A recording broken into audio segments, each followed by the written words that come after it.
क्या तुम्हें पता है कि कांतारा लेजेंड चैप्टर 1 की स्टोरी टेक प्लेस करने वाली है 4th सेंचुरी से लेकर 6th सेंचुरी के बीच। इसी टाइमलाइन में उदय हुआ था फर्स्ट कन्नड़ा डायनेस्टी कदम्बास, जिन्होंने कि लगभग 2 सेंचुरीज तक रूल किया था अपने प्रेजेंट कर्नाटक पर और उनके कुछ ऊपरी इलाकों पर, जो कि तुम मैप में क्लियरली देख सकते हो। अब तुम सब लोग सोच रहे होगे कि ये मुझे कैसे पता चला, क्या मेकर्स ने रिवील की ये बात? नहीं भाई, हमें इसी फर्स्ट लुक के एक फ्रेम को देख के पता चला।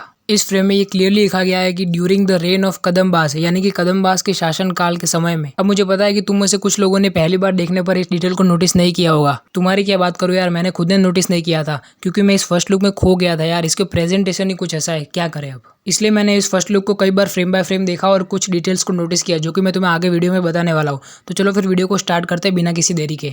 तो यहाँ पर पहले सीन में हमें शिवा को किसी का पीछा करते हुए दिखाया गया है। एक्चुअली यहाँ पर शिवा पीछा कर रहा है सुअर का। जैसा कि हमें कांतारा मूवी में दिखाया गया है, शिवा एक शिकारी है। वो सुअरों का शिकार करता है और उनका उपयोग खाने में करता है और वो पेड़ों को भी काटता है। अब हमें यहाँ पर कैसे पता चलेगा कि ये जो जानवर है वो सुअर ही है, क्योंकि यहाँ पर हमें सुअर को दिखाया नहीं गया है कहीं पर भी। ये कोई और जानवर भी हो सकता है ना? नहीं भाई, नहीं हो सकता, क्योंकि यहाँ पर हमें जो पीछे आवाज़ सुनाई देती है वो सुअर की है। ध्यान से सुनना। सुना? मुझे पता है कि तुमने इस आवाज़ को नोटिस नहीं किया होगा, क्योंकि इस आवाज़ को बीजीएम के साथ इस तरह से मर्ज कर दिया गया ना कि सुनना बहुत मुश्किल है। और ऊपर से ये सीन आता भी कुछ सेकंड्स के लिए ही है। फिर उसका पीछा करते करते शिवा पहुंचता है वहां पर जहां पर कि वो अग्नि प्रकट होती है, जो कि हमें कांतारा मूवी में भी दिखाई गई थी। लेकिन एक सेकंड रुको, ये सीन हुआ कब? यहाँ पर जो हमें दिखाई दे रहा है वो तो शिवा है ना, लेकिन हमें कांतारा मूवी में तो ऐसा कोई भी सीन नहीं दिखाया गया जहाँ पर कि शिवा वहाँ पर पहुँचता है। तो ये रेफरेंस हो सकता है शिवा के बचपन का।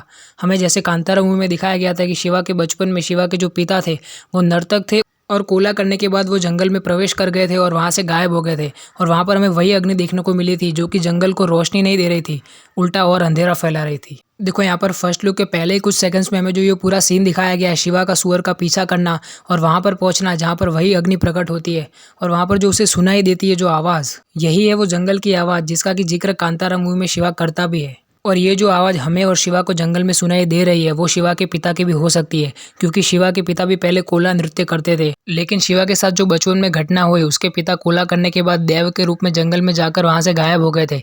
शायद इसलिए शिवा ने कोला करना छोड़ दिया और उसकी जगह पर गाँव में कोई और कोला करने लगा। लेकिन कोला सिर्फ एक नृत्य नहीं है, वहाँ पर पंजूरी देव मनुष्य के शरीर में आकर गाँव वालों से उनकी समस्याएं जानकर उनका हल निकालते हैं। कई सदियों से गाँव में कोला नृत्य और गाँव वालों की समस्या का हल शिवा के परिवार वाले ही करते आ रहे थे। और हमें जो कांतारा मूवी में 1857 के राजा की कहानी सुनाई गई थी, राजा जब जंगल जाते हैं और सुख शांति की प्रार्थना करते हैं गुलिगा देव से, और वहां पर जो हमें गुलिगा देव के रूप में दिखाई दिए थे वही है शिवा के पूर्वज। इन्हीं की संतानों के द्वारा कई सालों से गांव में कोला नृत्य किया जाता था और उनकी समस्याओं को सुलझाया जाता था।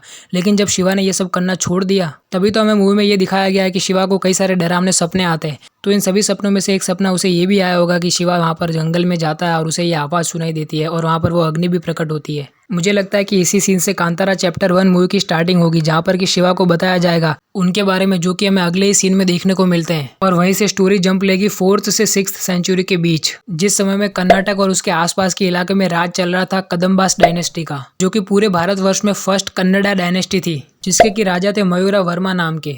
कांतारा चैप्टर 1 की स्टोरी टेक प्लेस करने वाली है इन्हीं के शासन काल में, जहाँ पर कि हमें इन्हीं की स्टोरी दिखाई जाएगी, जैसे कि हमें कांतारा मूवी में 1857 के किसी राजा की स्टोरी दिखाई गई थी। अब यहाँ पर राजा की स्टोरी को उसी तरह से प्रेजेंट किया जाता है जैसे कि हमें कांतारा मूवी में देखने को मिली थी, या फिर उसे किसी और तरीके से प्रेजेंट किया जाएगा, वो तो हमें मूवी आने के बाद ही पता चलेगा। मैंने यहाँ पर आगे कुछ और डिटेल्स को भी नोटिस किया है, जैसे कि मूवी की स्टोरी को यहाँ से 4th से 6th सेंचुरी के बीच जंप करवाने के लिए यहाँ पर चंद्रमा का यूज किया गया है। यहाँ पर तुम क्लियरली देख सकते हो कि शिवा ऊपर देखता है चंद्रमा की ओर, और फिर हमें लाइन देखने को मिलती है during the rain of Kadambas, और फिर हमें चंद्रमा को दिखाकर ही वहां पर हमें शिवा का रुद्र रूप दिखाया जाता है, जिन पर कि उस होल से चंद्रमा की ही रोशनी पड़ रही है, और वहां पर एक एक करके हमें उनके कुछ सीन्स दिखाए जाते हैं, और फिर आखिर में जो फेस ऑफ होता है यार। वैसे इस सीन को देखने के बाद मुझे वो ब्रह्मास्त्र के एंडिंग के देव वाला सीन याद आ गया था, लेकिन जब उनका फेस देखा तो भाई मैं सब कुछ भूल गया, सब कुछ। इसी को कहते हैं ना गूस बम्स वाला लुक। और यहाँ पर इस सीन में हमें जो सफेद सफेद देखने को मिल रहा है वो पानी है क्या? देखने से तो ये गुफा का सीन लग रहा है, जहाँ पर कि पानी होना आम बात है। वैसे क्या तुमने इस पानी को यहाँ पर नोटिस किया था? मुझे कमेंट सेक्शन में लिख के जरूर बताना। वैसे हमें यहाँ पर ऋषभ शेट्टी के लुक में भी कई सारी डिटेल्स देखने को मिली है। यहाँ पर हमें कई सारे रेफरेंसेस मिले हैं शिव भगवान के, जैसे कि उनके हाथों में रुद्राक्षी माला, उनके गले में रुद्राक्षी माला, और उनके हाथ में परशु, जो कि परशुराम का रेफरेंस है, क्योंकि परशुराम साधु तो थे लेकिन साथ ही साथ में संगारक भी थे और साथ में शिव के भक्त भी थे। और इनके गले में रुद्राक्षी माला और हाथ में त्रिशूल, ये किसका रेफरेंस है ये मुझे बताने की जरूरत है क्या? और यहाँ पर उनकी आंखों को तुम गौर से देखोगे तो तुम्हें वही अग्नि देखने को मिलेगी जो कि हमें कांतारा मूवी में भी देखने को मिली थी और हमें इसी फर्स्ट लुक के आगे भी देखने को मिली थी, जहाँ पर कि शिवा जाता है और वहाँ पर उसके चारों ओर जो अग्नि प्रकट हो जाती है। इस सीन में यहाँ पर उनकी आंखों में ये अग्नि ऐसे ही नहीं दिखाएगी, ये रिफ्लेक्शन पड़ रहा है उसी होल से जहाँ पर कि अग्नि दिखाई गई थी हमें पहले वाले सीन में। तो देखा यहाँ पर मूवी की शूटिंग के वक्त हर एक सीन पर कितनी डिटेलिंग से काम हुआ है। मूवी पर तो डिटेलिंग से काम हुआ ही है, लेकिन यहाँ पर इन्होंने तो टाइटल को भी नहीं छोड़ा। कांतारा का मतलब होता है मिस्टीरियस फॉरेस्ट, यानी कि रहस्यमय जंगल, और रहस्यमय जंगल की स्टोरी दिखाई गई थी ना हमें कांतारा मूवी में। और यहाँ पर कांतारा के टाइटल कार्ड में हमें ओम का सिंबल देखने को मिलता है। अगर तुम्हें पता नहीं तो मैं तुम्हें बता दूं कि पंजुर्ली देव और गुलिका देव इन दोनों का ही सीधा संबंध भगवान शिव से है, जो कि कैसे वो मैं तुम्हें आगे बताऊंगा। लेकिन यहाँ पर मैंने एक और डिटेल को नोटिस किया है, जो कि है कांतारा अ लेजेंड चैप्टर 1 के प्रीक्वल होने को लेकर। लेकिन ये तो ऋषभ शेट्टी ने पहले ही कंफर्म कर ही दिया था, तो अब इसमें क्या डिटेल हो सकती है? नहीं भाई, इसमें भी डिटेल है, जो कि उन्होंने मूवी के टाइटल कार्ड से हमें बताने की कोशिश की है। कांतारा की जो फर्स्ट मूवी आई थी उसका टाइटल क्या था? Kantara a legend. और इसका टाइटल क्या है? Kantara a legend chapter 1। यानी कि कांतारा अ लेजेंड चैप्टर 1 में हमें लेजेंड के बॉर्न यानी कि उसके पैदा होने की स्टोरी दिखाई जाएगी। और उसको उन्होंने फर्स्ट लुक में एक टेक्स्ट डालकर भी साबित किया है, जहाँ पर कि लिखा हुआ आता है अ लेजेंड वॉज बॉर्न।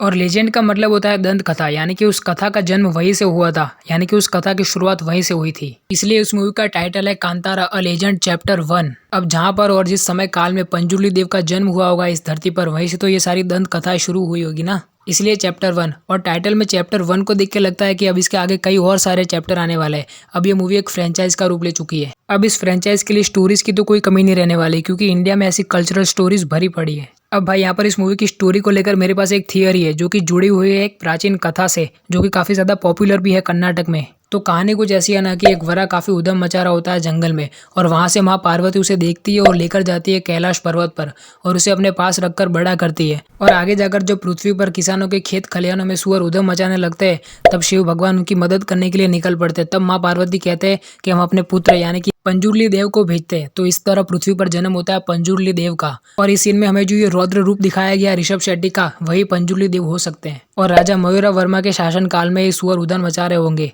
और वहीं पर जन्म हुआ होगा पंजुर्ली देव का। देखो, ये एक कहानी थी और ये मूवी की स्टोरी लाइन भी हो सकती है, जो कि मुझे लगा कि तुम्हें बताना जरूरी है, इसलिए बता दिया। अब इस कहानी में मुझसे कोई भूल हो गई हो तो मुझे माफ कर देना यार। और अगर तुम्हें पंजुर्ली देव और गुलिका देव के बारे में कुछ और ज्यादा पता है, और कांतारा मूवी और कांतारा 2 के बारे में कुछ और ज्यादा पता है, तो मुझे कमेंट सेक्शन में लिख के बताओ। और अगर ये वीडियो तुम्हें पसंद आई है तो लाइक मारो इस वीडियो को, और चैनल को सब्सक्राइब भी। मैं मिलूंगा तुमसे आगे किसी और इंटरेस्टिंग वीडियो में। बने रहना इस चैनल पे। Bye bye.